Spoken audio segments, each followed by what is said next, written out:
النهارده اليوم السابع للتحدي ويك اند، ودايما بعمل حساب اليوم ده من اول الاسبوع، بس بفكرك باقي 3 ايام بس والتحدي يخلص. ولو عاوز التحدي كامل مجانا اكتب تحت كلمة تحدي هيوصلك كامل. ببتدي اليوم بمعلقة كبيرة من الصمغ العربي على كوباية مية بتشبعني مدة طويلة جدا، وباخد فطار عالي البروتين. اخدت النهارده بيض ومشروم، وكمان اخدت معاه افوكادو وخضار كتير جدا، وما خدتش اي نشويات. واخدت معايا ازازة مية ديتوكس طول الوقت موجودة معايا لانها بتشبعني مده طويله. بدأنا رحلتنا بالحجوجه، وده مكان كان من اختيار اخواتي، وانا كنت اول مره اروح وما كنتش عارفه المنيو فيه ايه، وكنت محتاره جدا.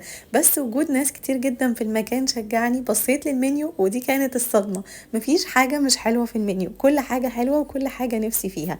ولكن اهم حاجه ترتيب الوجبات. بدأت اول حاجه اطلب الخضار بتاعي، اخدت بولة ملوخيه طعمها كان حلو جدا جدا. وبعدها طلبت طاجن الفريك باللحمه، وده من افضل الاختيارات اللي ممكن تطلبها، لان الفريك كمان من النشويات المعقده الهايله جدا اللي ممكن تاخدها. وكان معاه لحمه فعلا كانت مستويه وطعمها كان لذيذ جدا. اخدت من الفريك حوالي 3 معالق، واخدت معاهم قطعه كبيره من اللحمه. وبعدين كان اهم حاجه اخدها الطرب لان انا بحبه جدا. اخدت قطعه صغيره وقطعه من الكفته، واخدت شريحه من الرقاق لانه بصراحه كان ريحته حلوه جدا. وبكده انا اخدت كميه نشويات كفايه قوي لليوم ده، وما كنتش ناويه اخد نشويات تانية، ولكن اخواتي طلبوا رز معمر وانا بصراحه ما قدرتش اقاوم. اخدت منه معلقتين بالظبط، بس طعمه كان حلو جدا.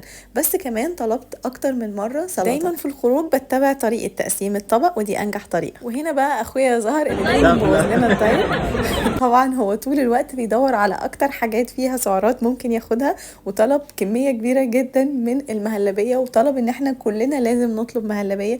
بصراحه هي كان طعمها لذيذ جدا، بس كده تو ماتش كالوريز في اليوم ده. وفعلا اليوم كان لذيذ جدا واتبسطنا جدا، وروحنا شبعانين وما اخدتش اي حاجه في اليوم ده غير ان انا اخدت عصير. وبدات 16 ساعه صيام متقطع. المهم ان انا اتبسطت وما قلتش للناس سامحوني انا مش هخرج معاكم اصلا انا عامله دايت. وبكده اليوم خلص. استنوني في اليوم الثامن هنشوف هنصلح ده ازاي.